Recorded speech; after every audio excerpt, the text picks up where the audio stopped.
मध्य रेल्वे महामार्गावरील काही महत्त्वाची कामं करण्यासाठी आजपासून मेगा ब्लॉक घेण्यात आलाय।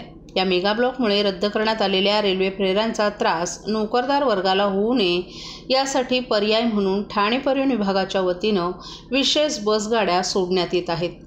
मेगा ब्लॉकमुळे ठाणे परिवहन विभागाकडून जादा बसगाड्या सोडण्यात आल्या, परंतु या बसगाड्या नेहमीच्या मार्गावरील काही फेऱ्या रद्द करून सोडल्या तर नाही ना असा प्रश्न ठाण्यात काम करणाऱ्या नोकरदारांमध्ये निर्माण झाला होता। कारण या फेऱ्यांमुळे शहरांतर्गत वाहतुकीवर परिणाम होईल अशी शक्यता काही प्रवाशांच्या मनात होती। मात्र ठाणे शहरात दररोज 300 ते 350 बसगाड्या वेगवेगळ्या मार्गांवर धावतात। या नेहमीच्या बसगाड्या यांव्यतिरिक्त 50 जादा गाड्या सोडण्यात आल्या, त्यामुळे शहरांतर्गत वाहतूक व्यवस्थेवर याचा कोणताही परिणाम झाला नाही अशी माहिती देण्यात आली आहे। मेगा ब्लॉकमुळे ठाणे परिवहन विभागाकडून विविध मार्गांवर 50 जादा बसगाड्या सोडण्यात आल्या, परंतु नोकरदार वर्गाला मेगा ब्लॉकची पूर्वसूचना असल्यामुळे त्यांनी घरातूनच काम करण्यास पसंती दिली। त्यामुळे या गाड्यांना प्रवाशांचा अल्प प्रतिसाद मिळाला। तसंच शहरांतर्गत बस वाहतूक सुरळीत आहे। ज्या जादा बसगाड्यांचा त्यावर कोणताही परिणाम झाला नाही अशी माहिती परिवहन व्यवस्थापक भालचंद्र बेहरे यांनी दिली आहे।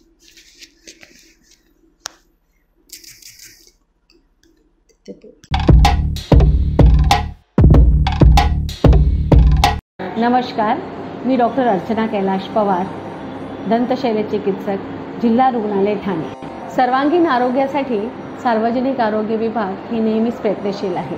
विविध कार्यक्रम राबवून सर्वांगीण आरोग्य कसं राखता येईल ह्याच्यासाठी ते नेहमीच प्रयत्नशील असतात। असाच एक कार्यक्रम म्हणजे राष्ट्रीय तंबाखू नियंत्रण कार्यक्रम। आज 31 मे हा जागतिक तंबाखू नकार दिवस आहे। तर हा दिवस आपण साजरा करत नाही, हा दिवस आपण पाळतो, कारण तंबाखू आणि तंबाखूजन्य पदार्थांमुळे होणाऱ्या दुष्परिणामांची सर्वांनाच कल्पना आहे। त्यामुळे मुखकर्करोग होऊ शकतो। आजच्या घडीला मुखकर्करोगाचे खूप प्रमाण वाढलेले आहे। नुकताच मिळालेल्या माहितीनुसार WHOच्या प्रमाणे 13 ते 15 वयोगटातील मुलांमध्ये हा प्रमाण सगळ्यात जास्त आहे टोबॅको कन्झम्पशनचा। याच्यामध्ये त्यांनी असं दाखवलेलं आहे की मुलांमध्ये 11.5% मुलं हे तंबाखूचं सेवन करतात आणि मुली हे 10.1% एवढं तंबाखूचं प्रमाण ते तंबाखू वेगवेगळ्या पदार्थांमध्ये ते सेवन करतात। सिगरेट म्हणा, गुटखा म्हणा किंवा सुपारी म्हणा, एखादी सुगंधित सुपारी असते किंवा वेगवेगळे पान मसाला वगैरे जे काही, तर अशा प्रकारे तंबाखूचं सेवन केलं जातं। तंबाखूच्या सेवनामुळे फुफ्फुसांचा कर्करोग, तोंडाचा कर्करोग किंवा मुखकर्करोग होऊ शकतो, रक्तदाब वाढू शकतो, असे वेगवेगळे आजार होऊ शकतात। तंबाखू सोडल्यानंतर आपल्या दैनंदिन जीवनावरही त्याचे सकारात्मक परिणाम होतात। माननीय जिल्हा शल्यचिकित्सक डॉक्टर कैलाश पवार यांच्या अथक परिश्रमाने आणि सातत्यपूर्ण रुग्णसेवा देण्याच्या हेतूने किंवा विचाराने आत्तापर्यंत आपण ठाणे जिल्ह्यामधील 963 शाळा ह्या तंबाखूमुक्त केलेल्या आहेत। एवढंच नाही तर टोबॅको सिजेशन सेंटर किंवा तंबाखूमुक्त केंद्र जे आपण म्हणतो, अशा केंद्रांमध्ये आतापर्यंत 53,000च्या वर रुग्णांनी त्याची सेवा घेतलेली आहे किंवा ह्या लोकांचं आपण काउन्सिलिंग केलेलं आहे। 31 मे हा जागतिक नकार दिवस, हा दिवस पाळताना आपण स्वतःलाच आठवण करून देऊया की तंबाखू आणि तंबाखूजन्य पदार्थांच्या सेवनाची आपल्याला खूप परिणाम माहीत आहेत आणि याचा आपल्या शरीरावर खूप वेगवेगळे आजार होऊ शकतात किंवा आपल्या शरीरावर वेगवेगळे परिणाम होऊ शकतात। तर आपण तंबाखू सेवन ही एक गंभीर समस्या आहे, याच्याकडे लक्ष देण्याची गरज आहे आणि तंबाखूचं सेवन थांबवून आपण आपल्या आरोग्याची आणि तंबाखू सोडण्याची हीच वेळ आहे। तर मी सगळ्यांना आवाहन करेन की सगळ्यांनी तंबाखू विरोधी शपथ घेऊया आणि आपला देश, आपला महाराष्ट्र तंबाखू मुक्त करण्याचा प्रयत्न करूया। चला तर मग सर्वांनी देऊया तंबाखूला नकार आणि करूया सुदृढ आरोग्याचा स्वीकार। देशभरातील प्रमुख मंदिरांचा जीर्णोद्धार करणाऱ्या पुण्यश्लोक अहिल्यादेवी होळकर यांची आज 299वी जयंती मोठ्या उत्साहात साजरी करण्यात आली। धनगर प्रतिष्ठान आणि धनगर प्रतिष्ठान महिला मंडळाच्या वतीनं ठाण्यातील मासुंदा तलाव परिसरात असलेल्या अहिल्यादेवी यांच्या मूर्तीवर नर्मदेच्या जलानं अभिषेक करण्यात आला। अहिल्यादेवी यांचे वंशज इंदोरच्या होळकर संस्थानांचे श्रीमंत राजे यशवंतराव होळकर यांनी देशभरातील अहिल्यादेवी यांच्या प्रतिमांचं नर्मदेने जलाभिषेक व्हावा यासाठी नर्मदा तीर्थ पाठवण्यात आलं होतं। पुण्यश्लोक अहिल्यादेवी होळकर जयंती दिनानिमित्त महेश्वर राजगादी येथून देशभरातील अहिल्यादेवींच्या प्रतिमांचं नर्मदेच्या तीर्थानं अभिषेक व्हावा यासाठी नर्मदा तीर्थ पाठवण्यात आलं। राज्यात सांगली, पुणे, माळेगाव, बारामती, पंढरपूर, चौंडी, ठाणे, औढा, नागनाथ, अंबड आदी ठिकाणी हे तीर्थ पोहोचलं. पुण्यश्लोक अहिल्यादेवी होळकर यांच्या दैनंदिन दिनचर्येत नर्मदा स्नानाचा उल्लेख सापडतो. इतिहासातील हा सांस्कृतिक धागा पकडून युवराज श्रीमंत यशवंतराव होळकर यांनी नर्मदा तीर्थ धनगर प्रतिष्ठान यांना पाठवलं असून यंदाची जयंती वेगळ्या पद्धतीनं साजरी झाली. मासुंदा तलाव येथे अहिल्यादेवींच्या मूर्तीवर आज सकाळी भाजपचे ठाणे शहर जिल्हा उपाध्यक्ष डॉक्टर राजेश मडवी आणि माजी नगरसेविका प्रतिमा मडवी यांच्या हस्ते नर्मदा तीर्थानं अभिषेक घालून पुष्पहार अर्पण करण्यात आला. यावेळी ठाणे धनगर प्रतिष्ठानचे अध्यक्ष दीपक कुरकुंडे, धनगर प्रतिष्ठान महिला मंडळाच्या अध्यक्षा माधवी बारगीर उपस्थित होते. तसंच ठाणे महापालिकेच्या वतीनं सहाय्यक आयुक्त सोपान भाईक, वॉर्ड ऑफिसर आनंद पाटील, विकास मोरे यांनीही पुष्पहार अर्पण करून अभिवादन केलं.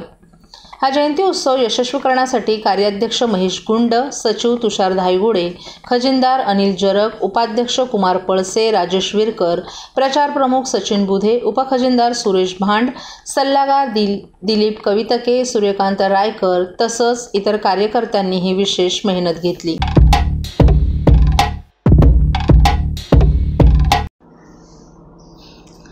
ठाणे रेल्वे स्थानकातील फलाट क्रमांक 5च्या रुंदीकरणाचं काम मध्य रेल्वेनं हाती घेतले. या कामासाठी मध्य रेल्वेच्या बहुतांश रेल्वे सेवा रद्द झाल्यात, तर काही रेल्वे सेवा सकाळपासून उशिरानं धावत होत्या.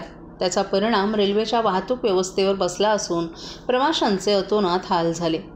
काही प्रवाशांनी रस्ते मार्गाने प्रवास करण्याचा निर्णय घेतला, परंतु मुंबई नाशिक महामार्ग आणि पूर्व द्रुतगती महामार्गावर वाहतूक कोंडी झाल्यानं रस्ते मार्गावरही प्रवाशांची कोंडी झाल्याचं चित्र होतं. ठाणे रेल्वे स्थानकातून दिवसाला जवळपास 6 लाख प्रवासी प्रवास करतात. सर्वाधिक प्रवास हा 5 आणि 6 या लोकलच्या जलद फलाटावरून होत असतो. फलाटांवर खांद्याचे स्टॉल, पादचारी पूल आणि सरकते जिने असल्यानं गर्दीच्या वेळेत फलाटावर उभं राहण्यासाठी शक्य होत नव्हतं. त्यामुळे सुमारे वर्षभरापूर्वी मध्य रेल्वे प्रशासनानं फलाट क्रमांक 5च्या रुंदीकरणाचा निर्णय हाती घेतला. विविध तांत्रिक कारणांमुळे हे काम रखडलं होतं. अखेर मध्यरात्रीपासून या कामाला सुरुवात झाली आहे. मात्र असं असलं तरी प्रवाशांना पुरेशी याची कल्पना नव्हती. लोकलच्या अनेक फेऱ्या रद्द झाल्या. बहुतांश रेल्वे गाड्या सकाळपासून उशिरानं धावत होत्या. त्याचा परिणाम प्रवाशांना सहन करावा लागला. ज्या प्रवाशांना मेगाब्लॉकबद्दल माहिती होती त्यांनी घरातूनच काम करण्याचा निर्णय घेतला. त्यामुळे गर्दीमध्ये थोडीफार घट झाल्याचं चित्र होतं. तसंच आज सकाळी फलाट क्रमांक 4 इथून रेल्वे गाड्यांची सेवाही सुरू होती. त्यामुळे आज सकाळी फलाट क्रमांक 6वर होणारी गर्दी फलाट क्रमांक 4वर विखुरली गेली. पूर्व द्रुतगती महामार्ग आणि मुंबई नाशिक महामार्गावर वाहनांचा भार वाढल्यानं रस्ते मार्गावरही प्रचंड वाहतूक कोंडी झाली होती. सर्व नागरिकांना आवाहन करण्यात येत आहे की सध्या डासांमार्फत पसरणाऱ्या डेंग्यू या आजाराचा प्रसार रोखण्यासाठी प्रत्येकाने पुढील प्रमाणे कार्यवाही करावी. डेंग्यू आजार एडिस इजिप्ती हा डास चावल्याने होतो. या डासांची पैदास साचलेल्या किंवा साचवलेल्या स्वच्छ पाण्यामध्ये होते. 8 दिवसांपेक्षा जास्त दिवस पाणी उघडे व साचून राहिल्यास त्यात डास अंडी घालतात. अंड्यांच्या अळ्या तयार होऊन पुढे डास तयार होतात. यासाठी आपल्या घरातील पाणी साठे उदाहरणार्थ बॅरल्स, पिंपे, टाक्या, हौद, रांजणे इत्यादी दर आठवड्याला रिकामे करून घासून पुसून कोरडे करून पुन्हा भरावे. 1 दिवस कोरडा दिवस म्हणून पाळावा.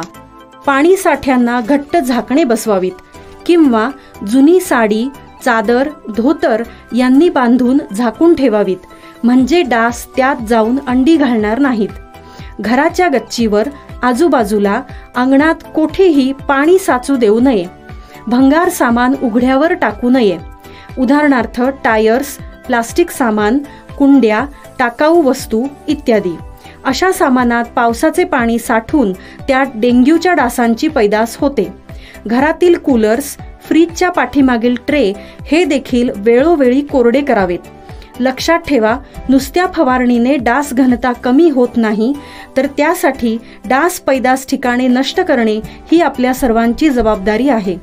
कोणताही ताप अंगावर न काढता जवळच्या शासकीय रुग्णालयात मोफत औषधोपचार घ्या. अशा प्रकारे नागरिकांनी सहकार्य केल्यास डेंग्यूचा प्रसार रोखणे सहज शक्य आहे.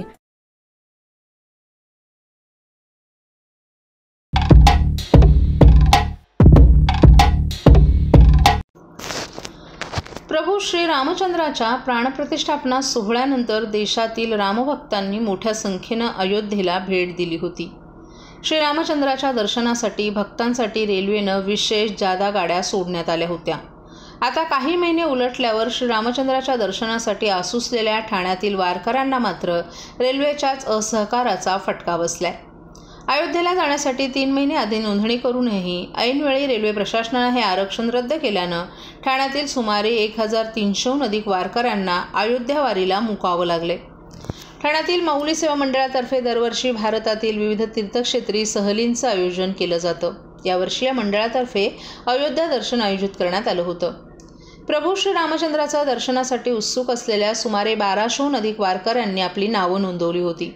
सर्व यात्रेकरूंचा प्रवास सुखकर व्हावा म्हणून या सहलीचे प्रमुख आयोजक आणि माऊली सेवा मंडळाचे अध्यक्ष विलास महाराज फापळे यांनी रेल्वे भाड्यापोटी सुमारे 49 लाखापैकी आगाऊ 9 लाख रुपये भरून रेल्वेची विशेष बोगी आरक्षित केली होती. याशिवाय अयोध्येत काही त्रास होऊ नये म्हणून सुमारे 3.5 लाख रुपये खर्च करत अयोध्येत राहण्याची, फिरण्याची आणि इतर सुविधा तयार ठेवल्या होत्या.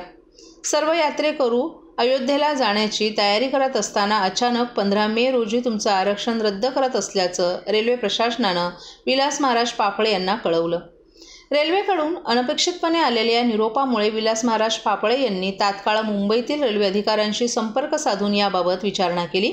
त्यावर उत्तर प्रदेशात होणाऱ्या लोकसभा निवडणुकींच्या पार्श्वभूमीवर हे आरक्षण रद्द करत असून याबाबत आपण काहीच करू शकत नसल्याचं सांगून या अधिकाऱ्यांनी आरक्षणाचे सर्व पैसे परत करण्यात येतील असं सांगितलं. वारंवार विनंती केल्यावर आरक्षण रद्द करण्याचे आदेश दिल्लीतील वरिष्ठांनी दिल्याचं सांगत त्यांच्याशी संपर्क साधण्यास सांगितलं. त्यानुसार विलास महाराज फापळे यांनी दिल्लीतील वरिष्ठ अधिकाऱ्यांना फोन आणि ईमेलद्वारे पत्र पाठवून आरक्षण पूर्ववत करण्याची मागणी केली. परंतु दिल्लीकरांनी मात्र काहीच प्रतिसाद न दिल्यामुळे ठाण्यातील वारकऱ्यांना रामलल्लाच्या दर्शनाला मुकावं लागल्याची खंत विलास महाराज फापळे यांनी व्यक्त केली आहे. रेल्वे प्रशासनाच्या या असहकाराच्या विरोधात वरिष्ठ पातळीवर लढा देणार असल्याचं फापळे यांनी सांगितले.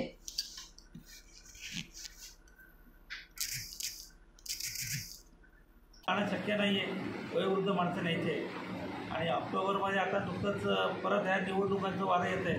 परत आम्हाला परत फसवाफसवी नको व्हायला लोकांची, म्हणून आम्हाला नोव्हेंबरची 14 तारीख यात्रा दिवाळी झाल्यानंतर नोव्हेंबरच्या 14 तारखेला आम्हाला ती रेल्वे मिळवून आम्ही आता परत अर्ज करणार आहोत. तुम्हाला भरलेली अमाऊंट तुम्हाला रिटर्न केली का रेल्वे?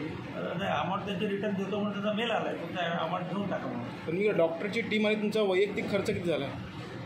तो वैयक्तिक मंडळाची जी वैयक्तिक खर्च डॉक्टरची टीम तर आम्ही तेव्हा नेतो, ते डॉक्टर आम्हाला फुकट असतात. मंडळातर्फे पंढरपूर आषाढी वारीला गेले 16 वर्ष वागळे स्टेट डॉक्टर असोसिएशन आणि रायगड मेडिकल असोसिएशनच्या मार्फत आम्ही माऊली सेवा मंडळातून 1 दिवस कॅम्प असतो. 5 ते 6 हजार पेशंट बघतो. तर ती टीम आम्हाला नेहमीच सहकार्य यात्रेकरता आमच्याकडे 5 डॉक्टर 4 ते 5 डॉक्टर येतात, सहकार्य करतात. मेडिसिन फ्री असतं. ओके.